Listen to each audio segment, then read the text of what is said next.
आम प्रश्न थिला असत्य मिथ्या। ये जो मिथ्या शब्द अधिकतर आमर आदिगुरु भगवान शंकराचार्य द्वारा ये अधिक प्रतिपादित है। मिथ्या शब्द मुख्य रूप से असत्य ही कहते जो टिके आम बुझीदबा। जो असत्य अर्थ होची जे सत्य नुह ताको असत्य कहले। मिथ्या शब्द जदि छोट छोट परिभाषा करवा बहुत लंबा नुह। आमर डॉक्टर साहब बहुत बढ़िया भाव में विस्तार कले आमर पंडा सारे खाली गोटे गोटे लाइन ले बुझा। असत्य है आमर जोटा मिछ कथा को असत्य कह मिछ कथा असत्य।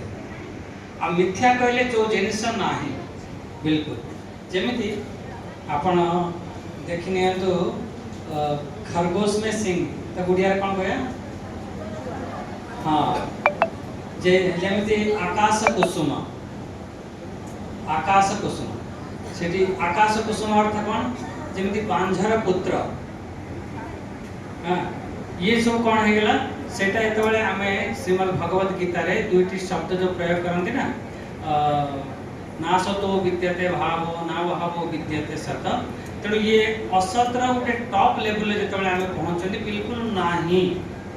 बिल्कुल ही ना से को आम मिथ्या कह दिखती जहाँकि माने संभव ही नुह पूरा बिल्कुल मिथ्या।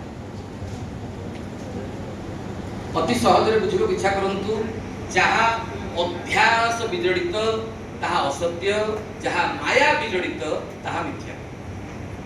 पुणी यदि कभी अध्यास कौन अधिष्ठान को बुझे अध्यास को बुझे दर्पण रे जो छवि आम देखुचे ताहा अध्यास।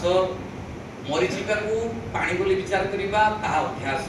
जीवन तमाम अनेक अध्यास भितर रोचे ताहा होची असत्यर परिप्रकाश।